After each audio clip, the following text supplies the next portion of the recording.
My grandparents' love story. Have you ever wondered how people fell in love before smartphones and dating apps?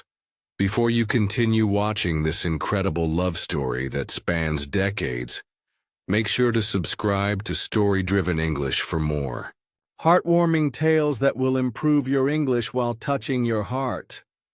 This story of my grandparents will make you laugh, cry, and believe in true love again. My grandmother often told me that love comes when you least expect it. Like a butterfly, she would say. It lands on your shoulder when you're busy looking at something else. This is the story of how my grandparents, Robert and Eleanor, found each other in a world very different from ours today. Their love story began in 1952, in a small town called Meadowbrook.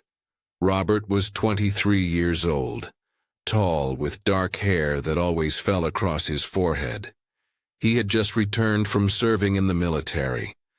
The war had changed him. Before, he was a boy who laughed easily. Now he was quieter, more thoughtful. He moved back to his parents' house and spent most days helping his father in their small grocery store. Eleanor was 21.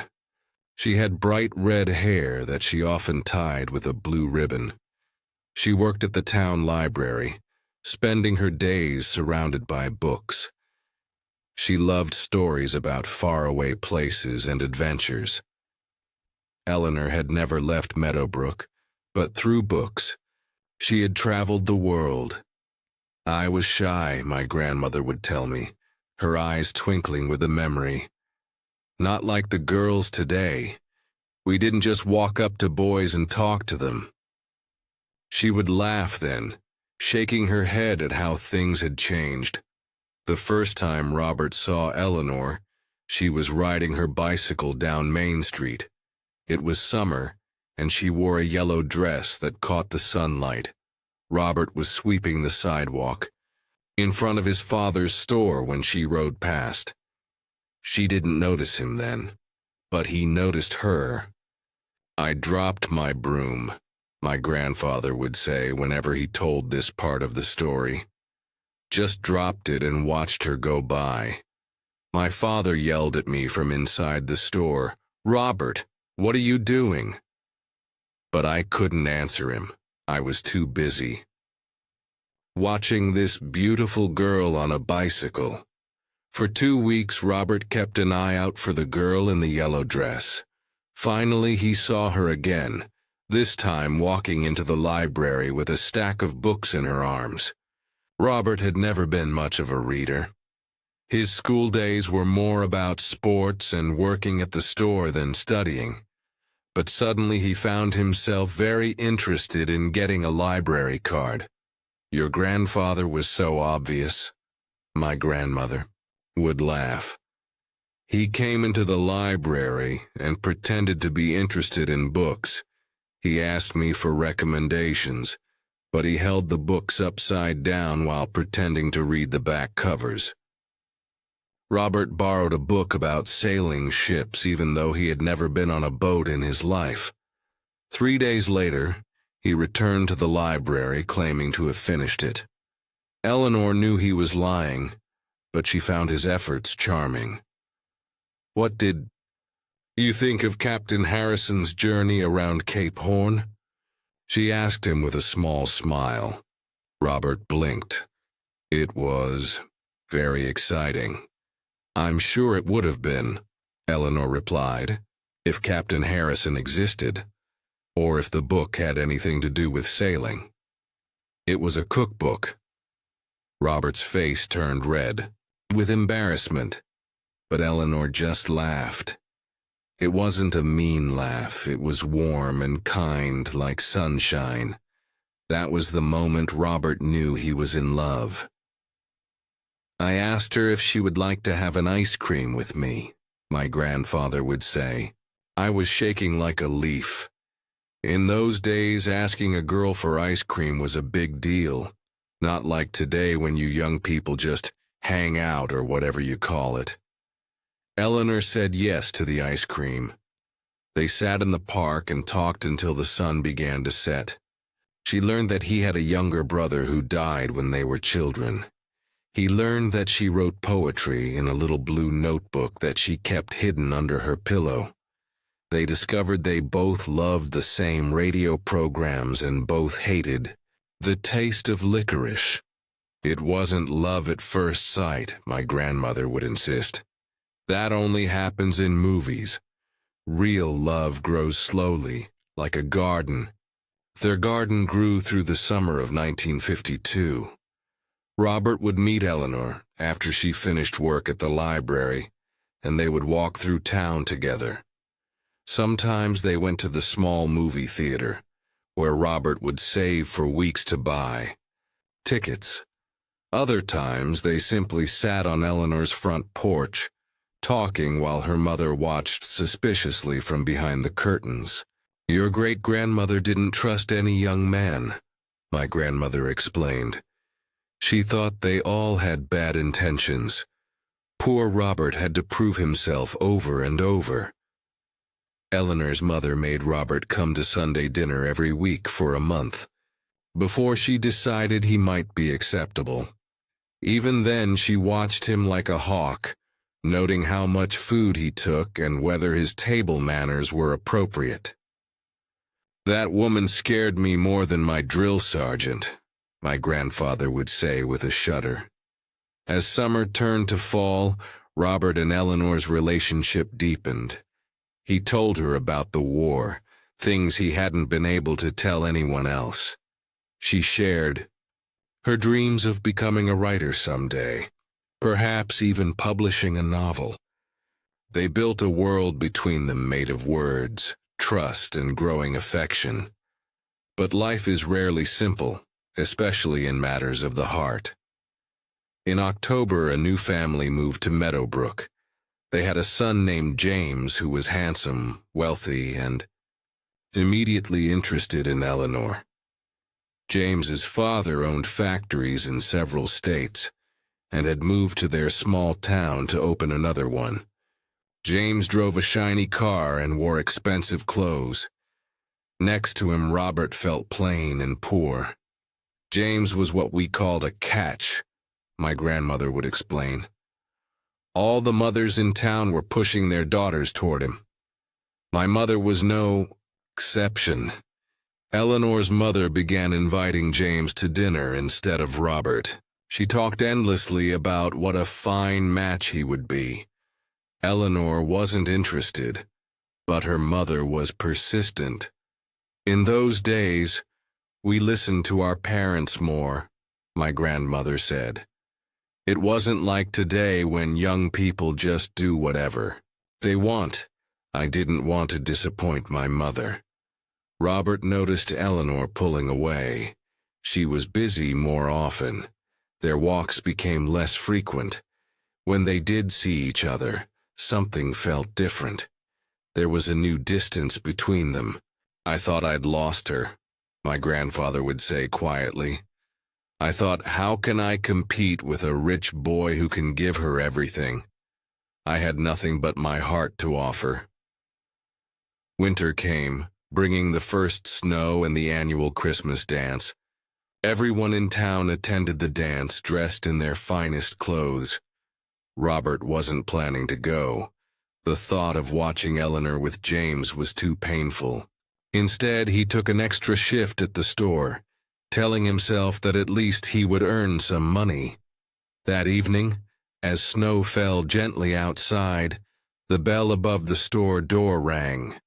Robert looked up to find Eleanor standing there in a green dress, snowflakes melting in her red hair. Why aren't you at the dance? He asked, surprised. Because you're not there, she answered simply. That was when Robert realized he had been wrong. Eleanor hadn't been pulling away because of James. She had been confused, trying to balance her mother's wishes with her own heart. I don't want James, she told Robert. I never did. Robert came out from behind the counter and took her hands.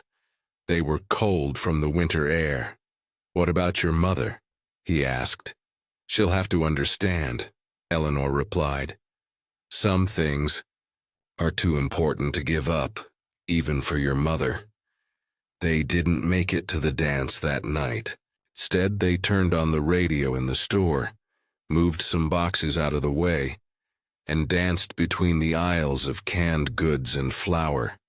It wasn't fancy, but to them, it was perfect. That was when I knew, my grandmother would tell me, that love isn't about wealth or what others think. It's about who makes your heart feel at home. After Christmas, Robert started saving money. He worked extra hours at the store and took odd jobs around town. By spring, he had saved enough to buy a small ring with a tiny diamond that sparkled in the light. He proposed to Eleanor on a Wednesday afternoon in April. There was no fancy dinner, no elaborate plan. They were walking by the river that ran through town, the same river they had walked along countless times before. I just couldn't wait another minute, my grandfather would explain. I had been carrying that ring in my pocket for a week, waiting for the perfect moment.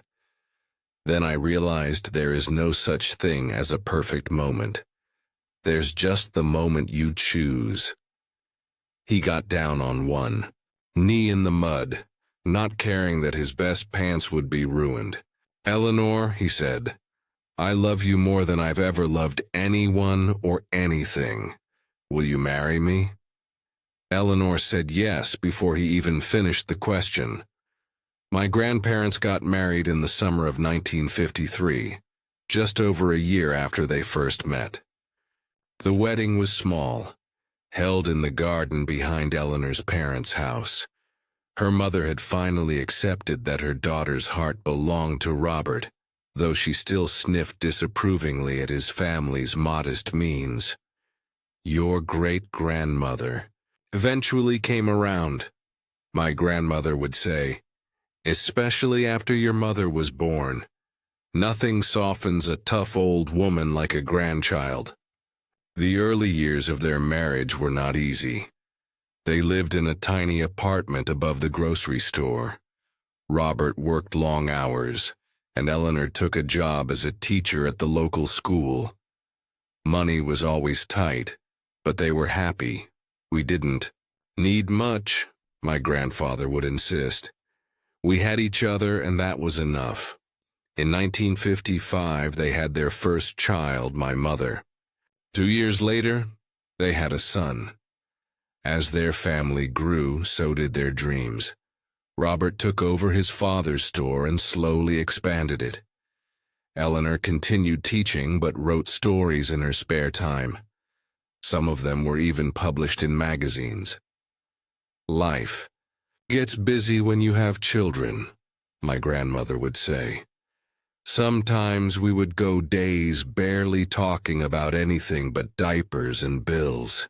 But every now and then, your grandfather would bring me wildflowers from the side of the road, or I would leave notes in his lunchbox.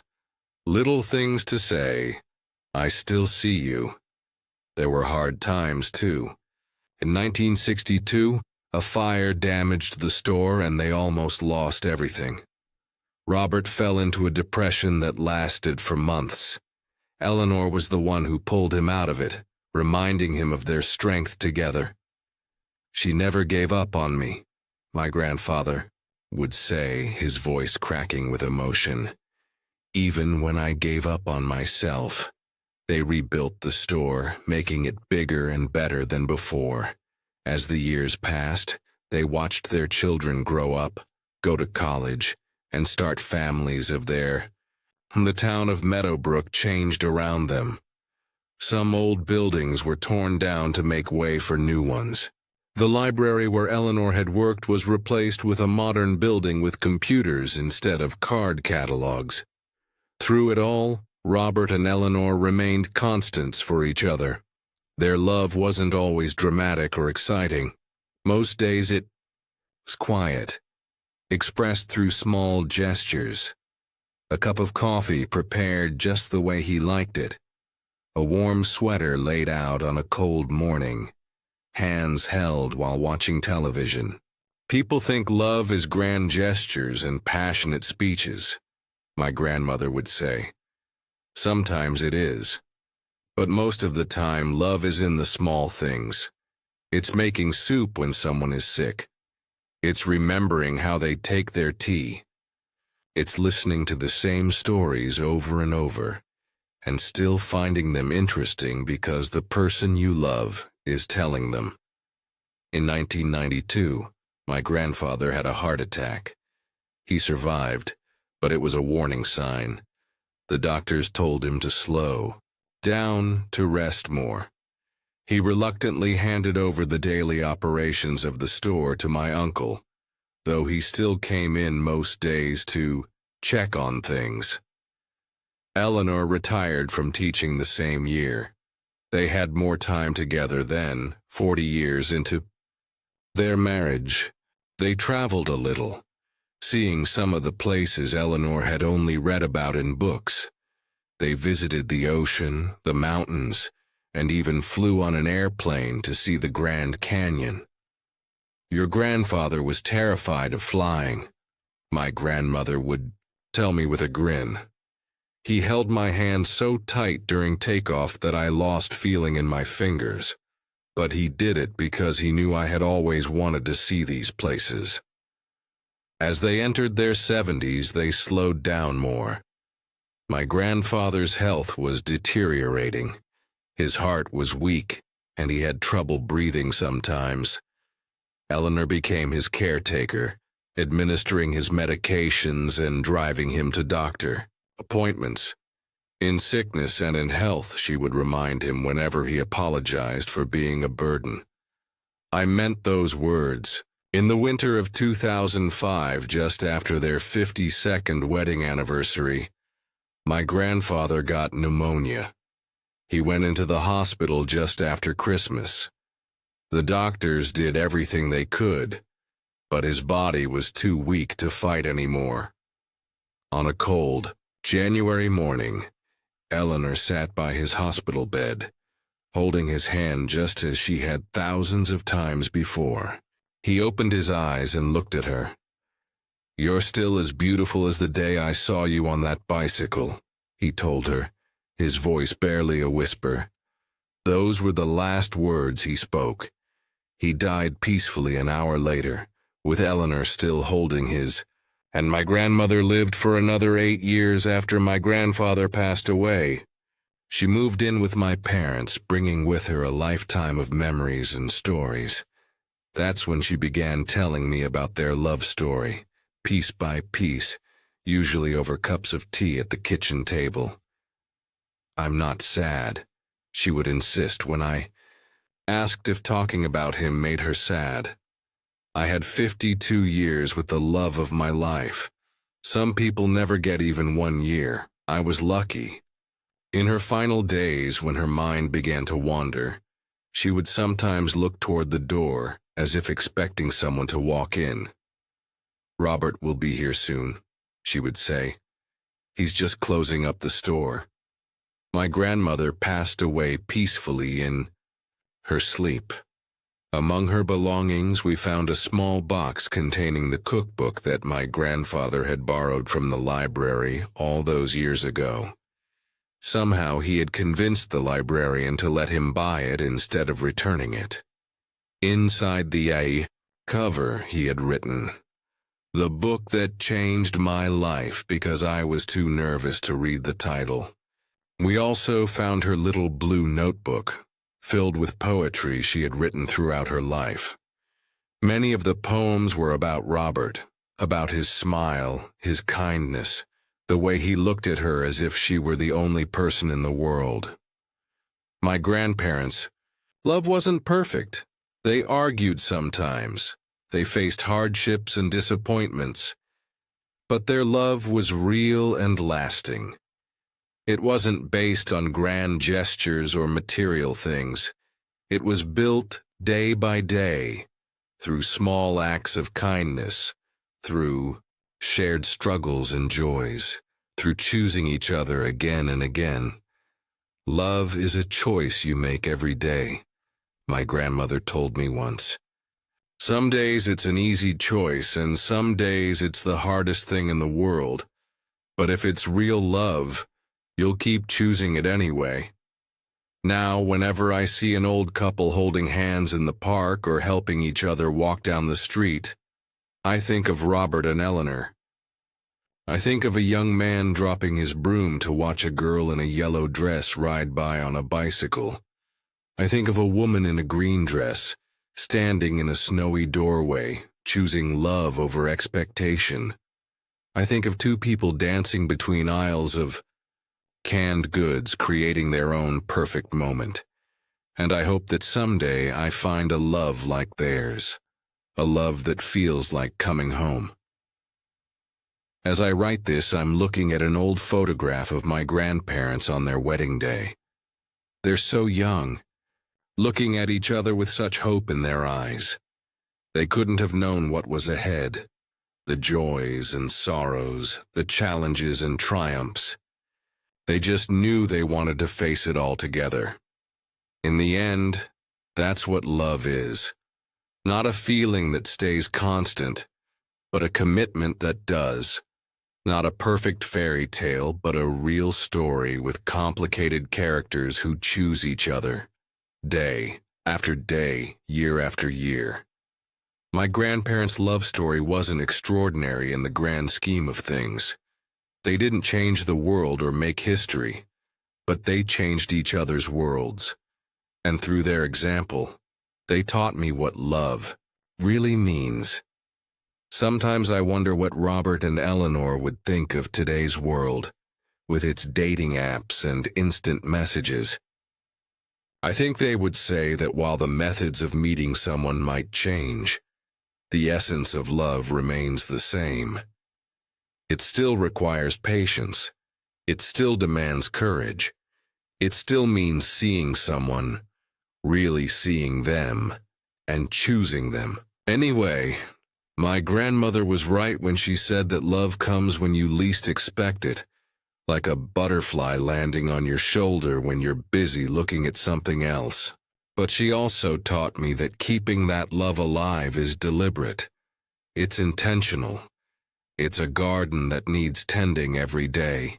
Robert and Eleanor tended their garden for 52 years, and even now, years after they're both gone, that garden still blooms in the stories they left behind, in the lessons they taught us, in the example they set of what it means to love someone completely. That's the thing about true love stories. They never really end.